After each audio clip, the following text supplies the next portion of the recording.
Now, the caudillos are able to keep order in individual countries, but they're doing it at an enormous cost.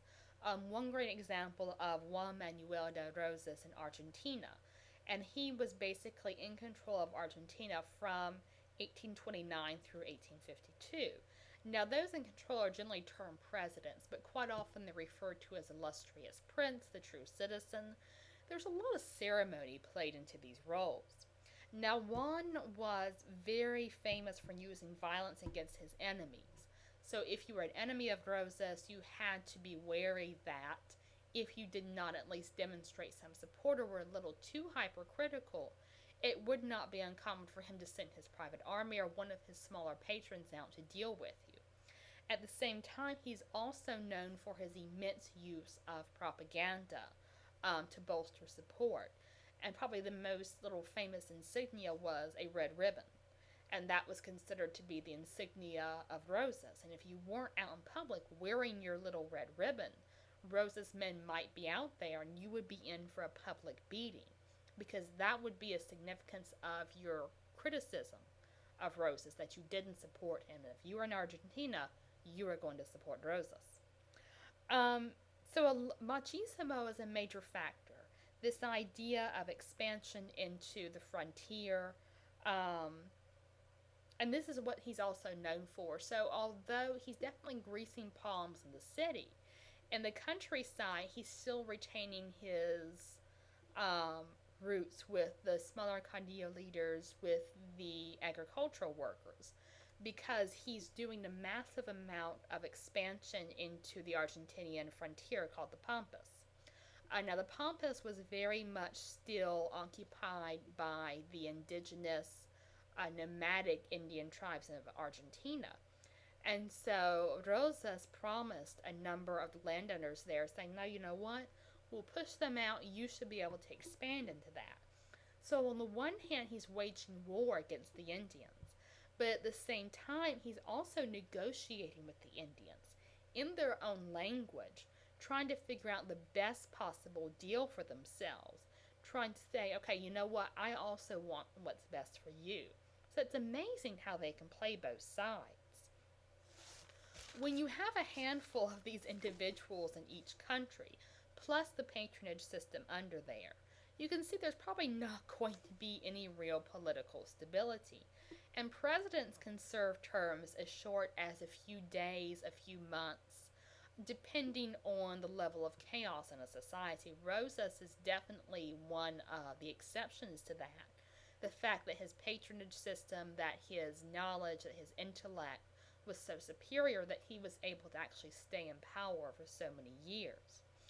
The Empire of Brazil, if we want to turn back to that, is also another example of how this patronage system can very much damage a country, and how liberals aren't really able to put in many of the ideals that they wanted for the revolution. The Empire of Brazil, now initially, because of the Constitution of Brazil, which very much said that we are now independent of Portugal, although we have a special relationship, although there are certain individuals who might be able to have office in the parliamentary system, it was still very much an autocratic government, governed by the Emperor of Brazil, Prince Pedro. And there's quite a bit of resentment of the liberals against his nature. But when he dies, and a group of these liberals are acting as regents for his underage son, they really panic when a lot of the lower classes say, okay, Pedro, we miss him, we're sorry he's dead, but the liberals are in power now. So what about that representative government were you talking about? What about our rights? And the liberals really start panicking when they see this, because that's a level of reform they didn't even really want to take on. So everyday life is frequently remaining the same, although there is going to be a greater acceptance of indigenous African and mestizo culture, such as music and dances. Gender roles are going to remain very, very patriarchal. Women, the system is very much used against them. We have very conservative in terms of education, so they might be allowed to read and write a little bit. but they're going to be specifically studying the Bible. They're not going to be introduced to political tracks, to science, to mathematics, anything like that. And they're very much supposed to be excluded from public life. So while there might be gatherings or parties in which they would obviously be introduced to men and see other individuals, in terms of, say, participating in debates or anything like that, which could be a possibility in Canada, which could be a possibility in the United States, you are not going to see that in Latin America. You do see exceptions with the wives of generals, the daughters of caudillos, women of very high influence, where their husbands or fathers could use their intelligence, their wit, their charm to further their own careers. And yet they're not going to see many benefits either. De Rosa's wife, when she died, although the fact that she was responsible so much for a lot of the success of Rosa's career, that she spoke with regional leaders, she corresponded with Rosa's in terms of what exactly is the political climate right now. Here is my insight. Here is my assistance. Here's what I've been doing. When she dies and there's a ribbon, a banner on her casket, and it says, "Good mother, faithful wife, ardent patriot." So no matter what women might do, if they are able to break forth the barrier, they're still always going to be seen by those traditional roles of mother and wife first. Now, after about the 1850s, when the Industrial Revolution begins kicking off into a second swing into Europe, when Canada and the United States are really able to foster a great deal of control personally over their own industry, there is a renewed opportunity for the liberals because there's this idea of progress.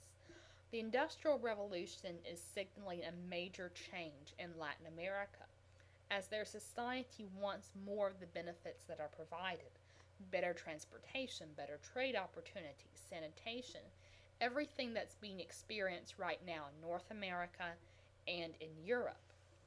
There's not much in terms of factories in Latin America, and when you see reference to factories, it's really more of an overgrown workshop. So if you're talking about say a basket factory, this isn't necessarily machines that are making baskets. This would just be a very, very large building where all of this work is still very much being done by hand.